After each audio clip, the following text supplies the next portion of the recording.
going on, y'all? Psych Perspectives Geo Fucks here. Let's talk about budgeting and also happy Black History Month, February 1st, 2024 through February 29th, 2024. If you didn't know, this year is also a leap year, so there's an extra day in February. So instead of 28 days, it's 29 days. So happy Black History Month. So let's talk about budgeting. I said this year I definitely wanted to do more discussions on budgeting and also be really transparent with you, with my experiences with budgeting. I'll be the first to say budgeting is easier said than done in many situations due to various reasons, like number one, people's income not being enough in reality for them to live, and or they don't make enough money to truly budget, and or people are over consuming, buying things they don't actually need. And then nowadays, let's just keep it a buck, it's a mixture. There's also over consuming, but there's also people wanting to live a lifestyle based off what they see on social media, even though they don't have the finances for said lifestyle. So social media is really encouraging people to go into the hole, in the red zone, to be in debt, because they want to appear like they have something that they really don't have. So there's various reasons, right? When it comes to making a budget, I think, you can use budget apps like Every Dollar. I'll put some app suggestions in the description box below or in the comment section. And then you can also just write out an old school budget, or use an Excel spreadsheet or something, a Google sheet, or write it out what your budget is, right?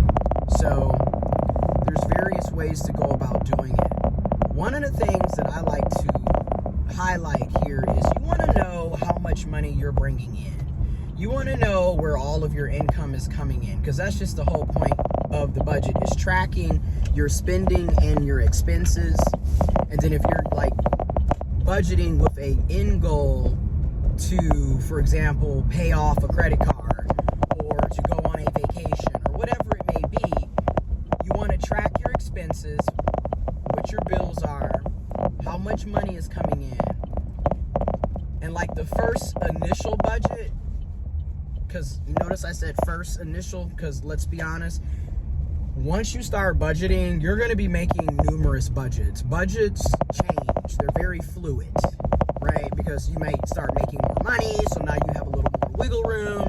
You might lose a job, so now you got to cut back significantly. You budgeted and you met your goal, so now you need to figure out what you're going to be doing next, etc. So your budget changes, but you want to know how much money you have coming in. That is the big key, is understanding how much money you have coming in and out, right? So for me, for example, if I'm looking at just my full-time job, I, on paper, make $49,280 a year gross annual income, which is the money that I get before taxes and deductions are removed.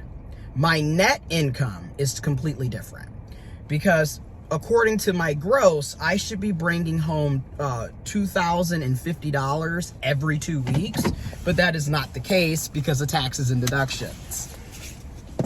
So I bring home $1,616 every 2 weeks, or bi-monthly. I'm paid bi-monthly, the 15th and the 30th. So I know that from just looking at my full-time job. That's the only income I'm looking at right now, just to give an example. So out of that $1,600, or $1,616 and some cents, but to make it simple, $1,600, I know that I get roughly $3,200 a month from my full-time job.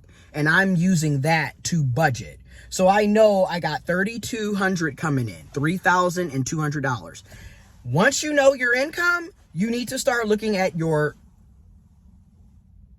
expenses. You know, we have our regular expenses, we have our irregular expenses like oil changes and, you know, paying for your tags on your car, things like that. And then you have your regular expenses like your rent, your mortgage, groceries, automobile gas, things of that. You break it down on how much money is going to each pocket, each line item.